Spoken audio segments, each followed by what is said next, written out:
আমাদের শুভেন্দু অধিকারী শ্রমিক ভট্টাচার্যের জুটি ক্ষমতায় পশ্চিমবঙ্গে বিজেপিকে এনে দিয়েছে, বিষয়টা এরকম নয়। এটা আমাদের একটা টিম গেম।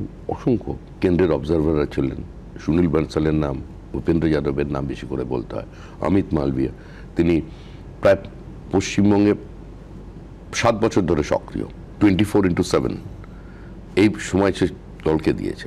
ঠিকই, রাজনীতি সবসময় শ্রমিক টিম গেম। কিন্তু তুমি পান্ডে, আমি এদের নামগুলো বলতাম, এরা যে পরিশ্রম করেছেন, যাদের বহিরাগত বলা হচ্ছিল, তো এদের যে যোগদান এবং এদের যে অভিজ্ঞতা, এবং আমরা তো পশ্চিমবঙ্গের অভিজ্ঞতা আমি কাজ করি। কিন্তু আমি তুমি প্রতীকের কথা বলছো, একদম তাই। আমি প্রতীকের প্রশ্নেই আসতে চাইছিলাম যে নরেন্দ্র মোদী শনিবার শপথের দিন ব্রিগেডে হুটখোলা গাড়িতে তোমাদের দুজনকে পাশে নিয়ে যখন ব্রিগেডে ঢুকলেন, তাতে বার্তা তো খুব স্পষ্ট ছিল যে অনেকে নিঃসন্দেহে একটা গোটা টিম, একাধিক বাইরের রাজ্যের নেতা, দিল্লির নেতারা এখানে 15 দিন, 1 মাস, 3 মাস পড়েছিলেন।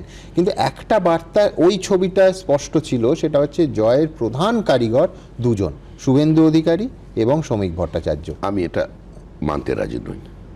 আচ্ছা, আমি পার্টির সভাপতি, প্রোটোকল অনুযায়ী প্রধানমন্ত্রী এলে বা স্বরাষ্ট্রমন্ত্রী এলে আমি থাকবো। শুভেন্দু অধিকারী বিরোধী দলনেতা হিসেবে তিনি থাকবেন, এটা স্বাভাবিক ছিল। এবং তখন তিনি ডেজিগনেটেড চিফ মিনিস্টার, তিনি সেই গাড়িতে ছিলেন, আমি রাজ্য সভাপতি হিসেবে সেই গাড়িতে ছিলাম। যে মুহূর্তে আমি রাজ্য সভাপতি থাকবো না, নতুন রাজ্য সভাপতি দাঁড়াবে। এটা তো বিজেপি একটা স্ট্রাকচার্ড পার্টি, রেজিমেন্টেড পার্টি, কোনো সন্দেহ নেই। এই জয় মানুষের জয়, এই জয় একটা মতাদর্শের জয়, এই জয় প্রতীক্ষার জয়। আপনি দেখেছিলেন মাখনলাল সরকার যে আমরা নিয়ে এসেছিলাম, 100 বছরের কাছাকাছি বয়স, এখন নিজের বয়সটা ঠিক বলতে পারেন না।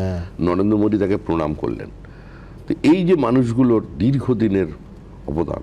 সুকুমার বন্দ্যোপাধ্যায় পার্টি অফিসে আসতেন, ক্যানিং স্ট্রিটে নেমে গিয়ে হেঁটে পার্টি অফিসে ঢুকতেন। বিষ্ণুকান্ত শাস্ত্রী পার্টি প্রেসিডেন্ট ছিলেন, তিনি বাসে চেপে আসতেন। তপন শিকদার 5 টাকা দিয়ে শেয়ার ট্যাক্সিতে চেপে কিংবা স্কুটারে পার্টি অফিসে আসতেন। তো এটা তো করেছে। রাহুল সিনহা পার্টির হোল টাইমার ছিলেন, তিনি প্রতিদিন সাউথের যে লোকাল ট্রেন আছে শিয়ালদা পর্যন্ত হেঁটে গিয়ে ওখান থেকে চড়ে তারপরে আসতো।